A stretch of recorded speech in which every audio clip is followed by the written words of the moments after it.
Welcome back to another Freshet Friday, and I hope the last 7 days were kind to you. I'm your host, Geof Wheelwright, and we've got a great lineup for you today, including stories about controversial developments in Anmore and New Westminster, a follow-up to a story we've previously featured on this podcast about delays on the Burnaby Hospital redevelopment, the potential dangers that a North Vancouver liquid chlorine production facility may pose for Burnaby, and some fond memories of a local legend, as well as our usual roundup of coming events and favorite stories of the week.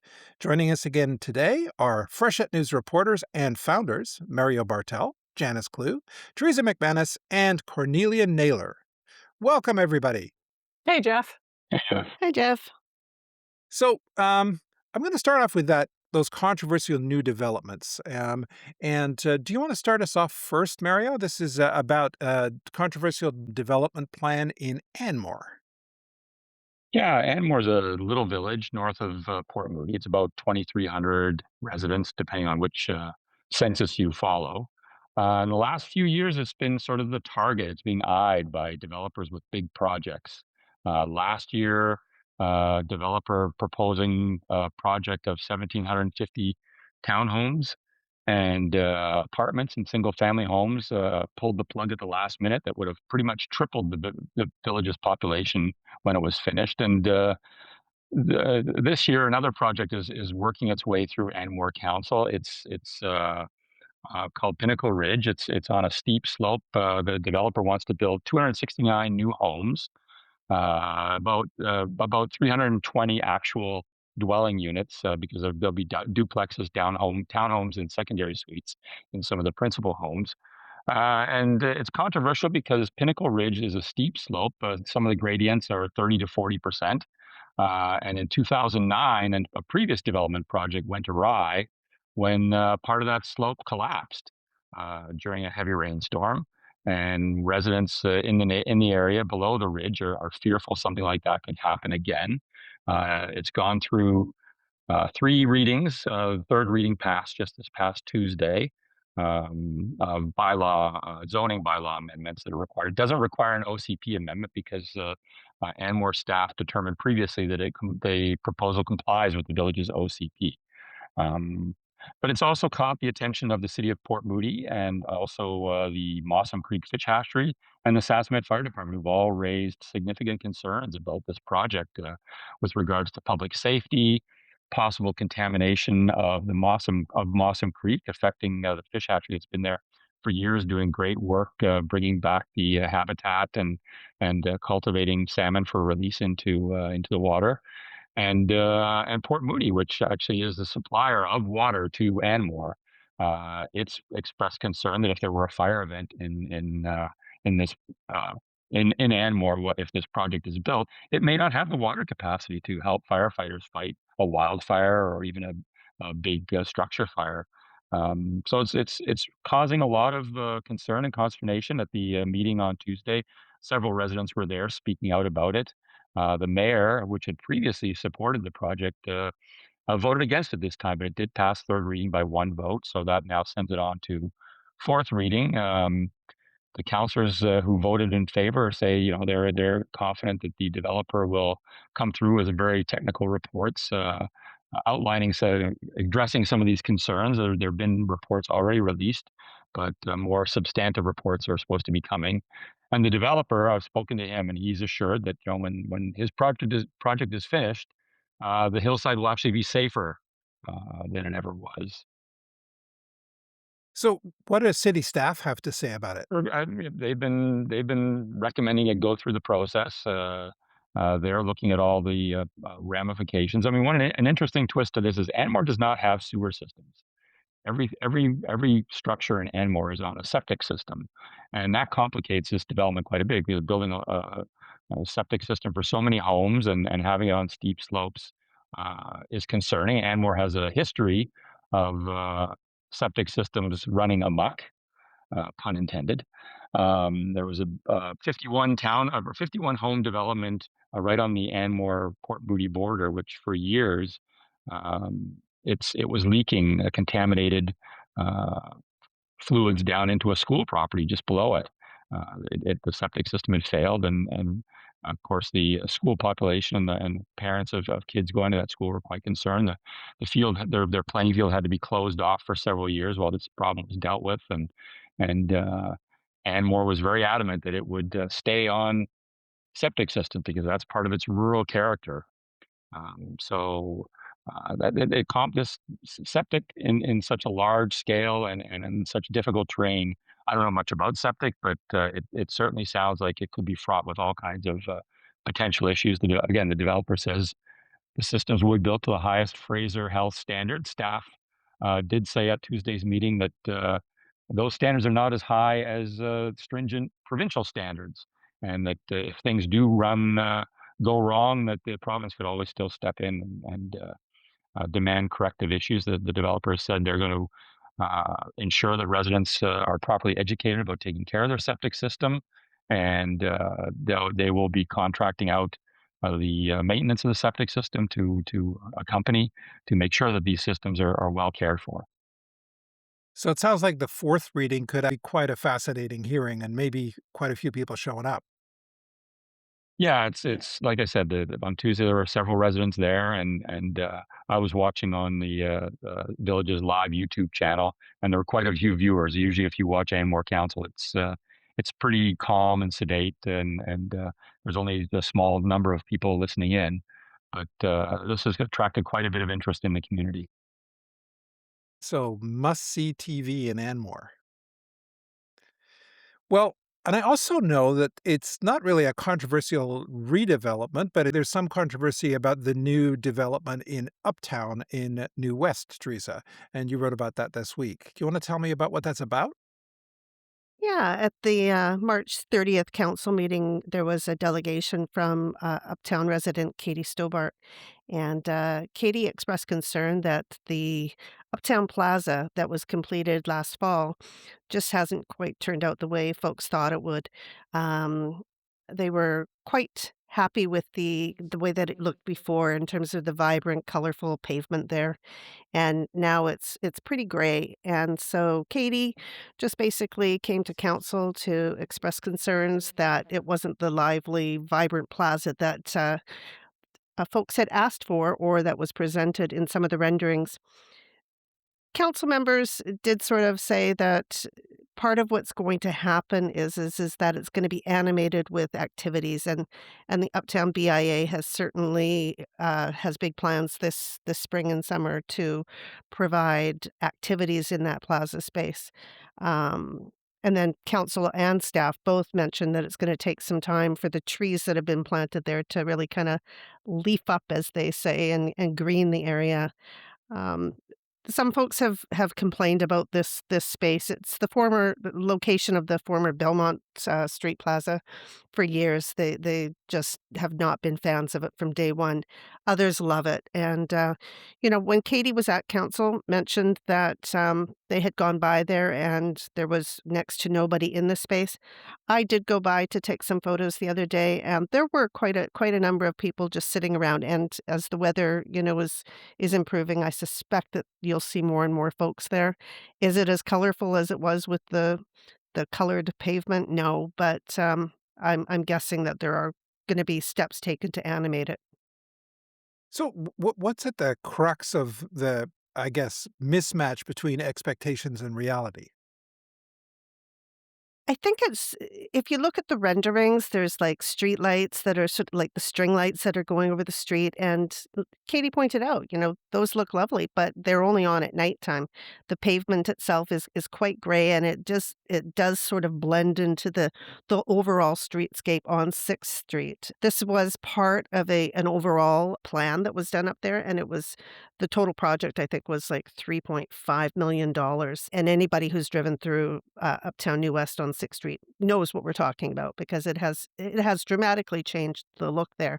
Um, but yeah, and the whole idea was to sort of create an area that could be, used for, events, that, there would be sort of like this seamless transition from the sidewalk, into the plaza, And the other thing that Katie did point out, interesting enough, was that the benches that are there are made of metal.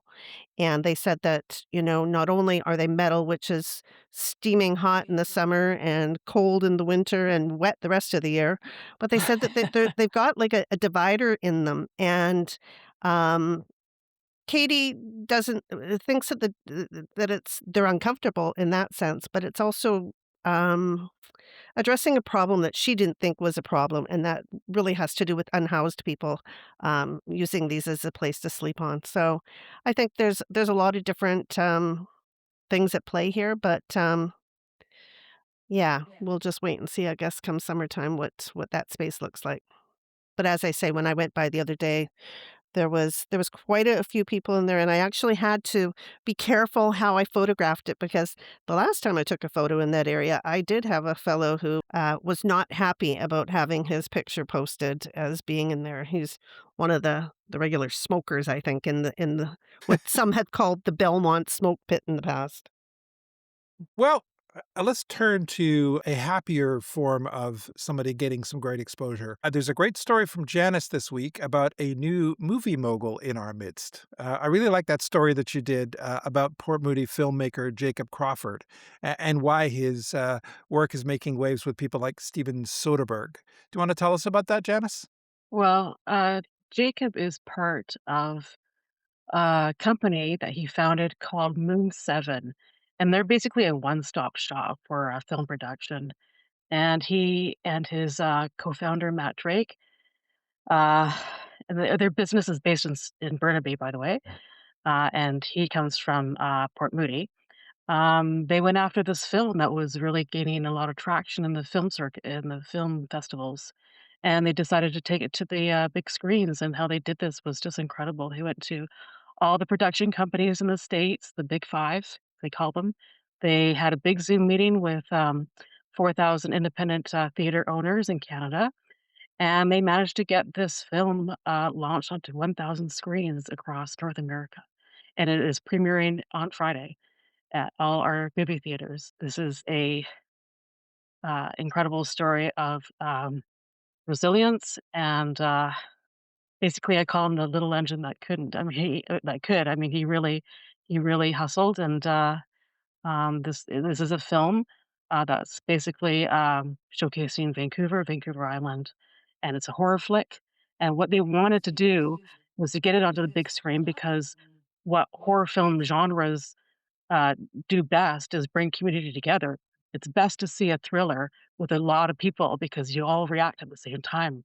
And so they had pressure to take this film onto to just put it direct to screen, and they said no because essentially they lose content, they lose money, nobody sees it when it goes online, and they wanted to make this film an experience because it is so good.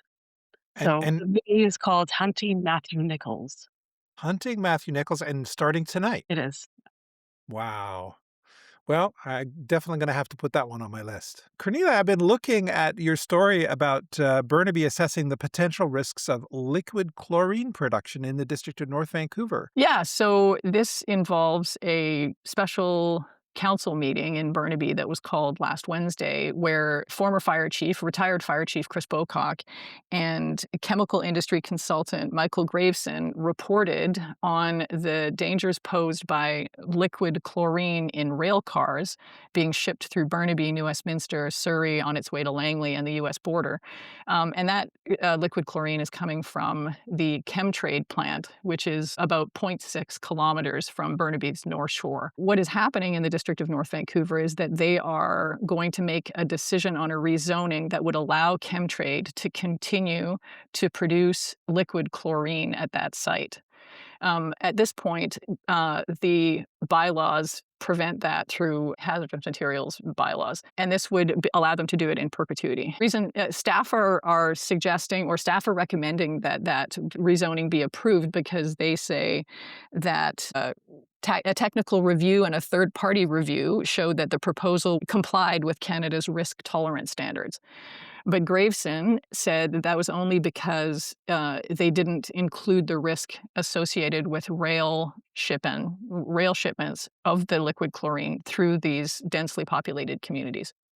So that was much of what the presentation was. It was based on a report by another industrial risk management company called Accutech, and much of their report was based on that. Chlorine in its natural state is a gas, and so to ship it by rail, you have to liquefy it with pressure and temperature. That means that if a leak happens, a leak out of a rail car, it expands rapidly, is what Chris Bocock was saying, and it will cover a large area, and it will lay low to the ground because it's heavier than air.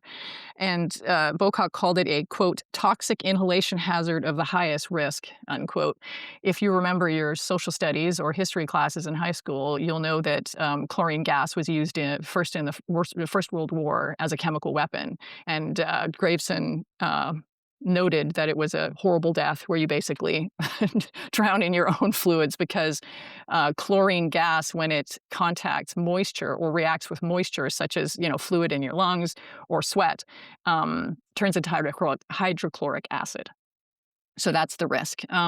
Bocock painted a grim picture of a worst-case scenario outlined in the Accutech report, which would involve potentially 2,000 fatalities and many more injuries and hospitalizations, and it would put the fire department in the unenviable position of having to choose between risking firefighter safety and saving victims who are incapacitated usually by the gas. That's because it would take too long for firefighters to put on proper PPE to go and do the rescues. Now, the vote is going ahead. Public hearings have been held in the case, so there's not much the city of Burnaby can do to influence the District of North Vancouver's council and their vote. One thing that Graveson and Bocock said is that instead of producing liquid chlorine, Chemtrade could switch to bleach production, bleach is much easier to ship, which would mean that the plant could continue to operate. Now, there is a history here. Another chlor-alkali company, K2 Pure Solutions, has lobbied to influence to stop liquid chlorine production at the plant. And there were some shenanigans that the CBC revealed. K2 had hired a Toronto-based lobbying firm to conduct an anonymous campaign to influence District of North Vancouver councillors to that effect. K2's owner eventually apologized for the way that happened. Now they're sort of more above board in their lobbying efforts. And and of course the authors of the Accutech report were K2, were the K2 Pure Solutions. And at one point during the special meeting, Graveson said that he was in fact the person who hired Accutech for that report. So, he didn't end up answering questions from me about whether that meant that he worked for K2 or whether Bocock was consulting or working for K2. When I put this to the mayor, he said he was aware of that background, and what he cared about was rail safety or the safety of Burnaby residents, wherever that information was coming from. And if safer materials could be shipped through Burnaby, that was most important to him. Councillor Alison Gu, who had requested this special meeting and for Bocock to appear and to present on this because she'd been made aware of the issue on social media and in the news, said that her biggest concern was not Chemtrade's safety record, which is actually quite good, reportedly, but that with this rezoning, whoever owned that property would be able to produce liquid chlorine, and they may not have a good safety record. So she wants to make sure that there's nothing she could really do about it at this point, but she's concerned about the rezoning from a land use perspective, as opposed to any particular company. So what happened at the end of the meeting was that City Council. So what happened at the end of the meeting was that City Council unanimously approved a motion for Mayor Mike Hurley to send a letter to the Federal Minister of Transportation, raising the alarm about the shipment of liquid chlorine by rail through Burnaby and the Lower Mainland and the risk that it poses. It sounds like a fascinating regional safety story. So do you want to tell us a bit about what's going on there? So, speaking of horror, one of the most horrible things is being stuck in traffic for a long time when you weren't expecting it. So, just plan right now to avoid the Queensboro Bridge in the evenings. And Teresa, you're going to tell us a little bit more about why. The Ministry of Transportation and Transit has actually started their nighttime lane closures on the Queensboro Bridge, and that's so that crews can do deck renewal. The nighttime closures on some of the lanes, there will always be through lanes. So it starts April 1st and it goes in through the fall of 2027. There is a big gap there between November 2026 and March 2027 when the traffic will be as normal. During those nighttime closures, traffic's going to be going one in both directions, just one lane though. And, so that's gonna be happening on weeknights from 9:30 to 5 a.m., and then on weekends from 9:30 till 9 a.m. I'm not anticipating that it's gonna be too terrible, just based on the fact of the hours that the lanes are going to be restricted. Um, there may be some impacts on commercial vehicles if they're of a certain width. They may have to take alternate routes, but, I mean, the good news is that the lane closures are coming at a time when we now have the new Stalo Awesome Bridge in New West that is carrying motorists all the time. And then in addition, there will be no impacts on pedestrians, although I can't imagine anything quite so scary as walking across the Queensboro Bridge at nighttime with all that traffic going by you. So, just reiterate again what the hours are when it's closed so everybody can remember. Sure, it's 9:30 at night until 5 o'clock in the morning on weekdays and 9:30 at night until 9 a.m. on weekends. Great. Thank you for that, Teresa. And I'm going to stay with you because you've also got a moving story that you wrote about the passing of a local legend. And I'll pass that to you to talk a bit about her. Yeah, it was sad news out of New West this week when we found out that Kikite First Nation Chief Rhonda Larrabee had passed away. The nation took to social media on April 5th and announced that she had passed away the day earlier. And yeah, so I did a bit of chatting with folks around town this week to get some of their reflections on her. And everybody was more than happy to comment. I mean, she really was a presence in New Westminster. Oh, I don't know that there were too many events that you could go to when you did not see Chief Larrabee, whether it was like Chamber of Commerce meetings or openings of businesses or big city events. She was everywhere. And yeah, so everyone, I mean, right up to local folks, Premier David Eby put out a message about her passing.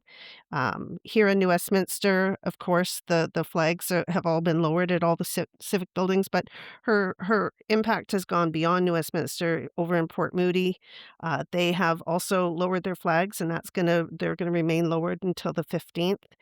And yeah, it's very sad. You know, I think there's very few people that I've actually come across in my career where I can say that I've seen the level of outpouring of support for her family and friends. It's been pretty wild out there on social media, just the vast number of people who have experienced this loss. Was there any one story about her that particularly struck you? I think it was the stories about her just being everywhere and being such a force for reconciliation and such an advocate for her nation. You know, one of the things that I did ask Mayor Patrick Johnstone was if he had a favorite memory of her, and I have to admit I was expecting something very kind of typical. And he said, "Pie at White Spot." And he said, that sometimes you'd talk to Rhonda and she said, it's time for us to have a talk. And he said, and inevitably she loved having coffee and pie at White Spot. So that's where they would meet. And, sometimes she'd school him on things that, needed to be done. And yeah, so, but I thought that was just a lovely, kind of, it really sort of speaks to, I think, Rhonda. She was very personable, very lovely person. Being schooled over a pie at White Spot sounds like a great way to hear sometimes tough message. Absolutely. And I would like to say one last thing, though. With her passing, I did go back and watch the film A Tribe of One, and it's available online. It's a National Film Board documentary from 2003, and it really documents Rhonda's efforts to uncover her Indigenous history. It's very fascinating. She grew up not knowing that she was actually Indigenous and then rose to become, you know, the chief of the Kikite First Nation. So, I would encourage anyone that's interested to go online and just search for A Tribe of One and watch that. I think it's like a 38-minute flick, and it is really, really interesting. Thank you. I love that. So, Cornelia, I want to ask you about an update to a story we featured previously on this podcast, where I learned about what the word repacing means in terms of finances. So, Burnaby Hospital redevelopment, there's some updates you have on that. Yeah, I mean, not a whole lot has come out of government to update, when we might see a new plan. But in February, the province announced that it was, like, as you said, repacing, which I think means delaying, which means putting on pause, stalling, any of those other synonyms you can think of, the phase two of the Burnaby Hospital redevelopment. And initially, Infrastructure Minister Bowen Ma told me that updated cost estimates for phase two had come in, quote unquote, significantly over budget. And that was the last story that we wrote. Since then, however, Christy James, the CEO and president of the Burnaby Hospital Foundation, has pushed back and said that the foundation, in fact, was briefed by Fraser Health on a plan that was apparently in the $1.8 billion that was approved in 2023 for phase two of the hospital redevelopment. So that meant I had to go back to the infrastructure minister and Fraser Health to check, did Fraser Health have a plan that was within that $1.8 billion budget. The Burnaby Hospital Foundation said that they had seen it and were briefed on it in January. It took a lot of back and forth with Fraser Health, and they eventually did not answer that question directly, gave me other comments. The infrastructure ministry sent comments and said, eventually, after a bit of back and forth, said that there has been no revised budget estimate submitted to government that was within the approved budget. That was the quote. So again, I went back to the Burnaby Hospital Foundation, and they pushed back against that and said, no, they disagree with that. They said that that on March 19th, that the board chair, vice chair, treasurer of the foundation met with Minister Bowen Ma and her infrastructure team, and that assistant deputy minister Amy Miller confirmed that the final project proposal was received in January 2026 and was within the approved $1.8 billion budget, but that there were concerns that too much of the scope had been cut to meet that budget. But James told me that no clinical services had been cut in the budget that she had apparently been briefed on in January. So I'm not sure. The best I can do is to say that there are conflicting reports on what the reason is for this repacing. The government says one thing, the foundation disagrees. And where does it go next? Well, the one thing that we know for sure is that there is no announcement yet about when it will be back on track. Both the Fraser Health and the ministry told me that the project has not been canceled, and that updates on new timelines will be shared once confirmed, is what the ministry told me about timelines. So we have no timelines. Government is saying very little about what's next for the phase two of this hospital redevelopment. And no timelines for a timeline. Yeah, no, and I did ask for a timeline for the timeline, and none was forthcoming. So we're just going to be lost in time for now. And now we'll turn to Freshet 911, where we look at interactions with the local emergency services. And I understand, Theresa, you have something for us this week. The New West Police sent out a press release talking about how they had received 911 calls from two separate witnesses who saw a man hit a woman while they were walking along the street. That happened on Monday, April 6th near Nanaimo and 18th Street in the West End. So the police say that given the speed at which the witnesses contacted 911, they were able to get to the area and locate a suspect and arrest him while he was still in the area. And then they also helped the woman. The other thing that came out of New West Police was regarding a March 30th collision at 6th Avenue and McBride Boulevard. Not an infrequent location for car crashes, but this one happened at about 11 p.m. And police say that there was two vehicles involved, and they one of them was traveling at such a high rate of speed that it actually flipped on its roof and landed in some nearby hedges.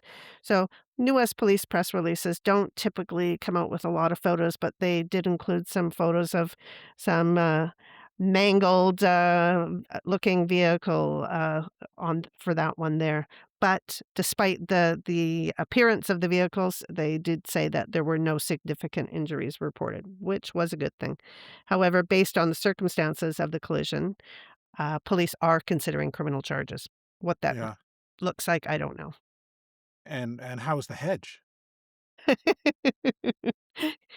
It probably seen better days. Its Okay. homeowner doesn't need to do as much weed whacking in the weeks ahead. Great. Well, thank you very much for that. I'm going to turn to you, Mario, now, because you have another story about a local kid who made good.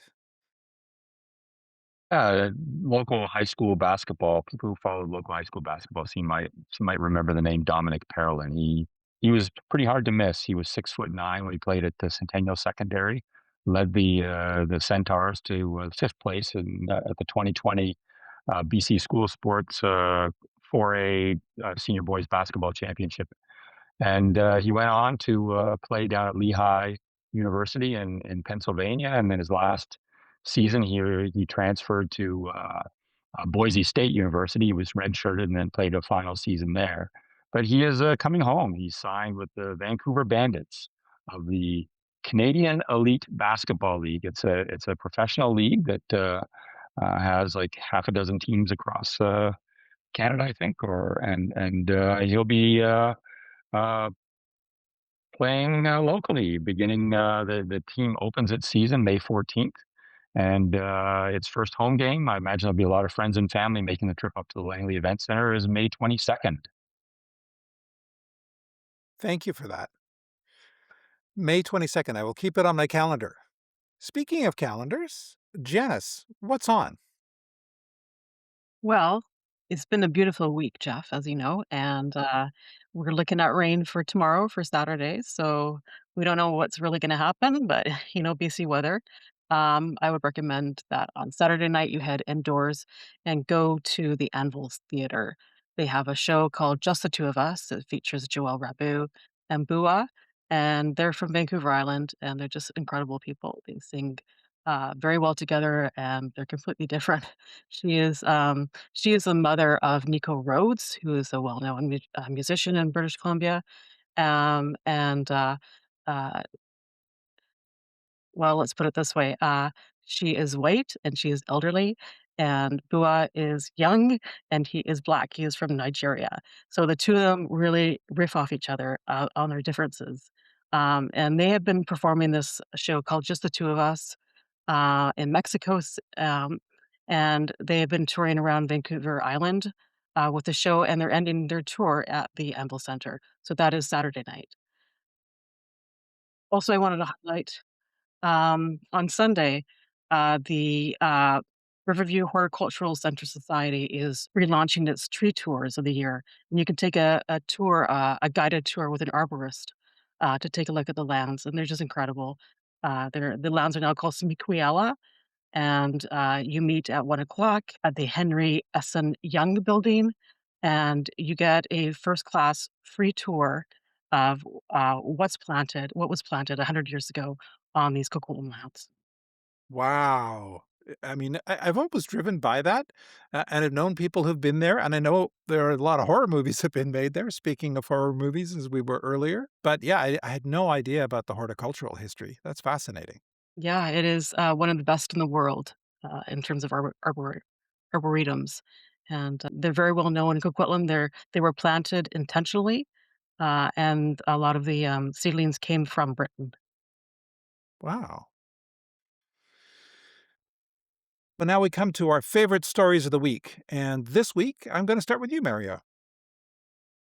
Once again, one of my favorite stories is one that readers will be able to see in our next print edition on April 16th. I spent some time visiting with Gord Hobbes, a name familiar to people in New Westminster and the surrounding region. He, for years, ran CAP's bicycle shop in the Saffordin neighborhood of New Westminster, and people in other communities would probably know Gord from his wonky collection of bicycles that would always appear in parades and community events.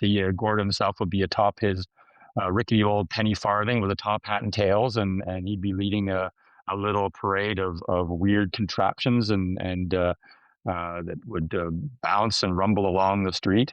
But he retired in 2022, sold his shop to a big bike company that still runs it, specializing in their particular bikes. Um, he has taken his retirement and continues to have a passion for bicycles. He's recently opened his very own private bicycle museum. So I went out and visited him and his museum, and he spent a lot of work on this. It's not just he was very careful to know that it's not just a collection of bikes. He's trying to tell the social history of bicycles and the impact they've had on society and technology. And it's very interesting as a cyclist myself. It was fascinating to see some of the stories and see the technology that a lot of it is still in some form, way, shape, or form today. Of course, much more refined, but the bicycle endures, and it's remarkable the impact it has had on the way things have developed. And it played a large role in emancipation of women. It played a large role in the development of the road network in North America. So yeah, it was a fun story. It sounds like there's some surprises in that. So, what was the biggest surprise for you that you learned about the history of the bicycle? Well, as a cyclist, you become very in tune with the criticisms of bikes, especially here in New West, where a lot of people like to complain about the bike lanes. The city's been very progressive in promoting active transportation. A lot of communities are, and I really appreciate them. I can go for a 100-kilometer ride now and through the Lower Mainland and barely ride on any main streets at all, and feel very safe. I'm not stressed. It's quite lovely. We're really blessed to have a pretty good bike network for the most part. But of course, people who live and die by motorized transport often take umbrage to that, thinking, "Well, this is slowing me down." When in actual fact, a lot of the roads they're driving on and a lot of the standards of road construction were developed because of the bicycle. Fascinating. Cornelia, maybe I can turn to you now. What's your favorite story of the week? Well, it's hard to say that it was a favorite, but I was really happy that Theresa covered the passing of Rhonda Larrabee. Like Theresa, as she said, you couldn't report in New Westminster without seeing Chief Larrabee at every possible event, and I'm just happy that she was able to give her the tribute that she deserved in that story. Right. Teresa, how about you? Um, this week I had a chance to chat with Janine Reed. She was the founder of the Royal City Go-Go's, and it was like 17 years ago when I first interviewed her about it. And since then, they have raised, well, they're hoping to reach the million dollar mark next year, and that's pretty impressive for a group of women from New Westminster who hold craft sales and artisan sales and uh, assorted events. Now, the reason why I touched base with her was because this weekend is their big thrift sale, and they've had this. This is about the second year I think that they've done this. So anybody who's women in particular, women's clothing, and some vintage treasures. There's a sale that's taking place on Saturday and Sunday from 10 to 2 at the Unifor Hall at 326 12th Street. And yeah, it's just a lovely story of these folks that have been raising money for the Stephen Lewis Foundation, which supports grandmothers in Africa who are raising children who have been devastated by AIDS in their families. Wow. That sounds inspiring all round. And I'm going to turn to you, Janice, for your favorite story of the week. I had an interview with Ferris Romero, and she lives in Horsefly, BC, which I did have to Google where that was. It is northeast of Williams Lake, and she lives there with her husband, Jason. They are four-time Juno winners in traditional music. They are coming to Port Moody April 25th to close out the Inlet Music Series. And we had a wonderful conversation about what it's like to live in the country and about community and about making music. And they cut their last album, which is going to be, um, they're going to play some songs at the Inlet Theater on the 25th. They cut it in a barn that they restored, and it's now a dance hall and one of these. In fact, this barn used to be the printing press for the newspaper in Williams Lake, and they've restored this building, and this is where they record their music, and it's got great acoustics, obviously, and they invite the community to come listen. Anyway, her name is Ferris Romero, and her husband they will be down with their band at the Inlet Theater on the 25th. Wow, what a great history. Yeah. And my favorite story was the one about the Port Moody filmmaker Jacob Crawford that we talked about earlier. I thought that was fascinating, and particularly his commitment to I want people to see this in theaters, and I want this is a kind of thing that you should see together. And it kind of reminds me of local news. Because the wonderful thing about what we're all doing together is that I get really, really happy going into like a community center or a mall and seeing a bunch of people with a copy of Freshet News and just they're all reading it, they're all experiencing it together, which kind of just warms my heart. So anyway, it reminded me of that. So, thanks again to our team for their great insights on this week's stories and to all of you for listening. And I spoke about picking up a copy of Freshet News, so don't forget to pick up a copy of our latest print edition at your favorite recreation center, grocery store, coffee shop, city hall, or other Freshet News distribution point. We now come out in print twice a month, and our next edition is out on April 16th, so don't miss it. And we do, of course, produce news every day on the freshetnews.ca website. And we kick off the week with our Sunday email newsletter and then wrap up the week here on the Freshet Friday podcast. So have a wonderful weekend, everyone, and we'll see you back here next Friday.